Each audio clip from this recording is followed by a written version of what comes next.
Elvis Presley.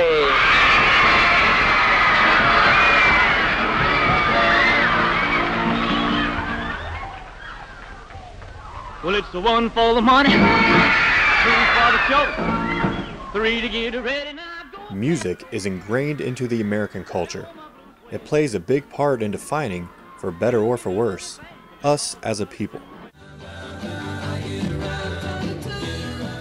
But beyond the cultural and political significance on the world at large, music plays a much simpler and endearing role, that of the soundtrack of our lives.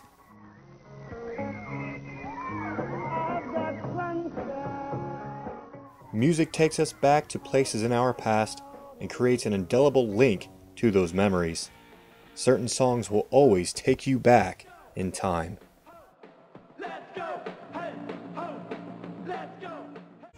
What was happening in your world when Michael was rocking the red leather jacket?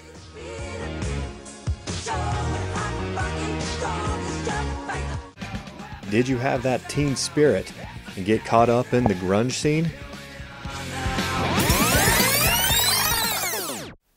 Just like our personal experiences have a soundtrack, so too does American history. What does that soundtrack sound like? What songs went hand in hand with some of the most significant events of our history?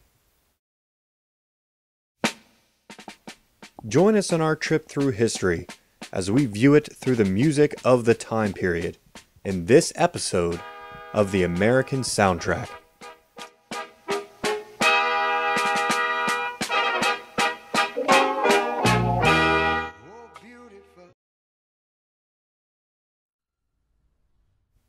By the 1730s, many colonists had begun to loosen the tight hold on religion that their Puritan parents and grandparents had insisted upon.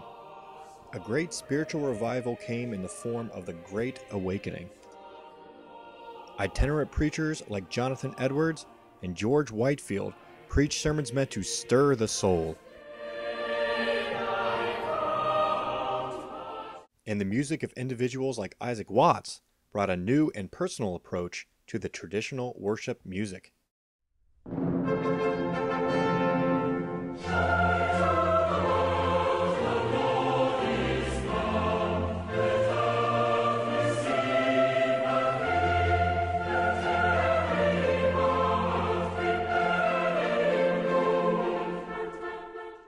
The First Great Awakening cut across class barriers and taught each person was equal in the eyes of God, beginning the tradition of church members calling each other brother and sister.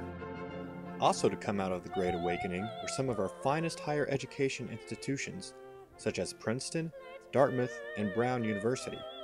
This new American soundtrack would certainly have been in the ears of the new students.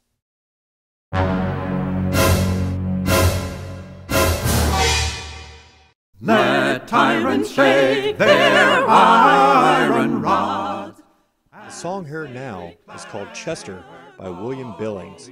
Billings wrote this due to the increased resentment towards Britain because of its policies towards the colonies. New England's God forever reigns. Among patriotic anthems sung during the war, only one song was more popular than Chester. When the British first arrived in Boston in 1768, they arrived in full regalia and march. The British quickly began to make fun of the local farmers, pointing them out and laughing, calling them Yankee Doodles. Needless to say, the people of Boston were not amused. Yankee Doodle quickly became the Continental Army's favorite march. It sustained the Green troops at Bunker Hill. It mortified Burgoyne's men at Saratoga, and it savaged the surrendering army at Yorktown, where French bands struck up the tune after George Washington denied Cornwallis the honor of doing so. In 1812, America once again found itself under attack from the British.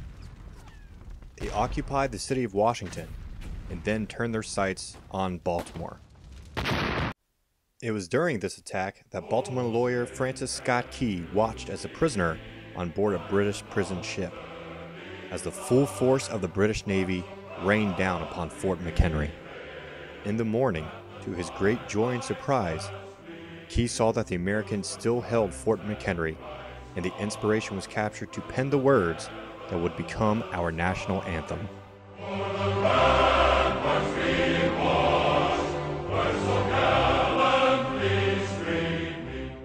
We now overlook the fact that Keyes' poem was set to the tune of a British drinking song, and we stand with hands on our hearts when the Star-Spangled Banner is heard.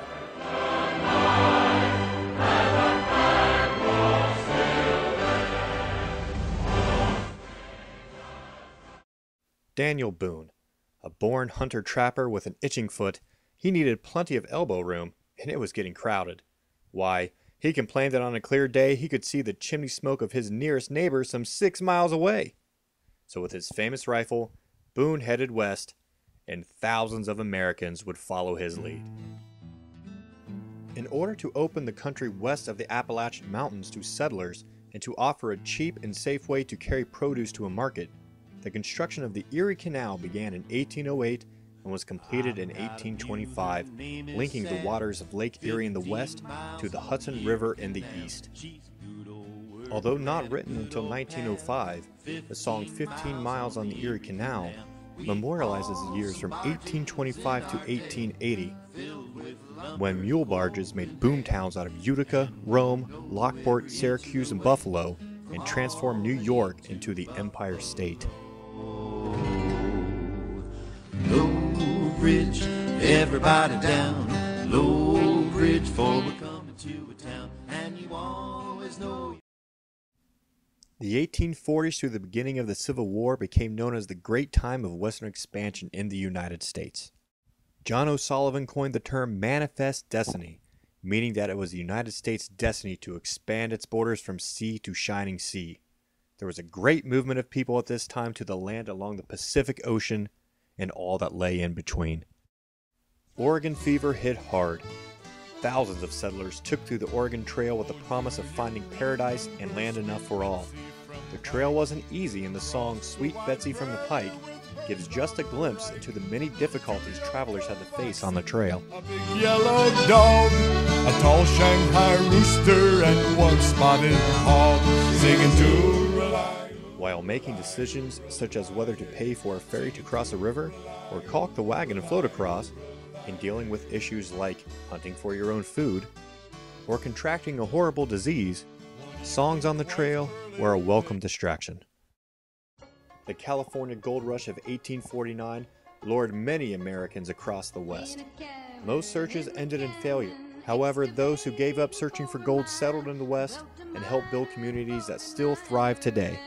This song sings of a girl named Clementine, who traveled to California's gold fields with her father and other prospectors. Clementine is a silly song, which helped prospectors laugh at their own misfortunes. But the favorite song of the 49ers was a popular folk song written by Stephen Foster. The miners changed the words, and the song still lives on to this day.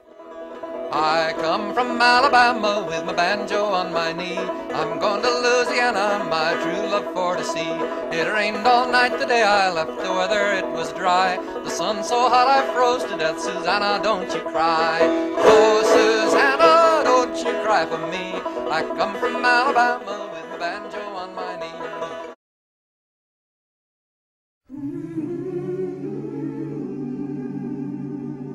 That man over there says that women need to be helped into carriages and lifted over ditches and given the best place wherever. Nobody helps me into carriages, nor over the muddy patches, or gives me any best place. And ain't I a woman? Look at me. I have plowed and planted and gathered into barns, and no man could best me ever. Ain't I a woman? And tellest is fit that wives should submit to their husbands submissively, weakly. Though whatever they say, their wives should obey, unquestioning, stupidly, meekly. Before the Civil War, women voting was a radical concept that threatened the traditional male role in the household. At the Seneca Falls Convention in 1848, will speak my activists mind if began I a die struggle for it. for what seemed to them as natural rights to all Americans. For we know it's all fudge, This song, same man's the Let Us best All judge, Speak Our what Minds, should be and is an shouldn't, example and of how so strongly on. women felt That at the woman time. should bow nor attempt to say how she considers that matters should go on. I never yet gave up myself thus a slave. However, Although my it would take husband another might 70 trifle, years for the dreams for of I Susan B. can't and I Anthony won't, and and I Elizabeth shan't Cady and I Stanton to be don't, but I realized, will speak my this mind song if and I others die like it for would only serve to strengthen their convictions And, oh, in the ladies, fight I ahead. hope, who with husbands do cope with the rights of the sex will not trifle. We all, if we choose, our tongues but to use, can all opposition soon stifle. Ho, Emma, ho! You turn around, dig a hole in the ground. Ho, Emma, ho! One of the most unfortunate aspects of United States history is slavery. By 1860, there were some 4 million people enslaved in the United States.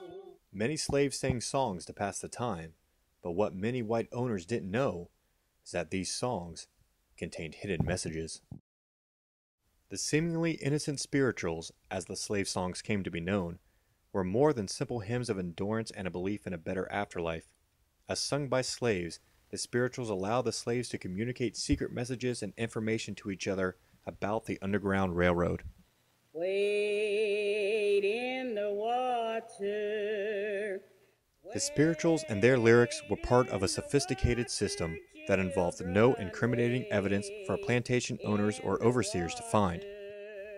Codes embedded in the spirituals instructed slaves as to when, how, and where to escape.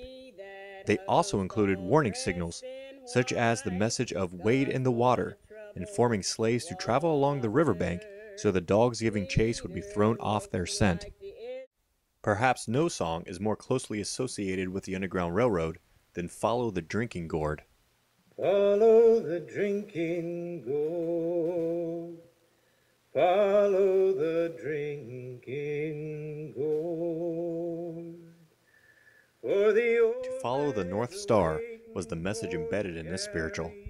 Instructions are included in the song to follow the points of the drinking gourd, which was the Big Dipper, to the brightest star, the North Star.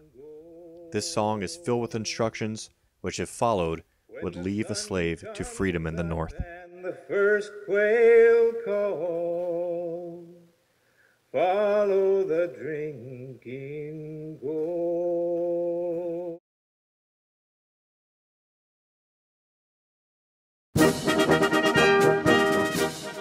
At the start of the Civil War, Dixie became an unofficial anthem of the South. Its merry tune, however, did not reflect realities on the ground. The 1860s brought one of the most divisive times in American history. Although sharply divided over the issue of slavery, the country shared equally in widespread destruction, heartache, and devastation. And we'll all feel gay when Johnny comes marching home. Songs like Goober Peas reflected the scarcity and lack of taste in food. Sitting by the roadside on a summer day, chatting with my messmates, passing time away, lying in the shadow underneath the trees. Goodness, how delicious, eating goober peas. Just as Dixie became the unofficial anthem of the South, Julia Ward Howe took the lyrics from John Brown's Body and turned them into the unofficial anthem of the North.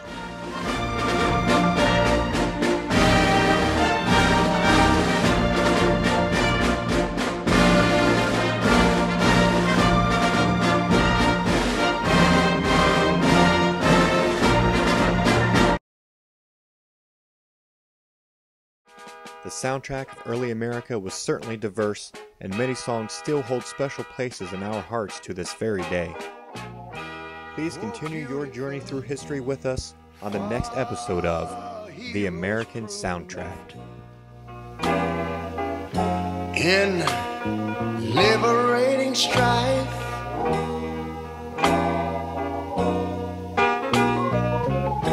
who more than self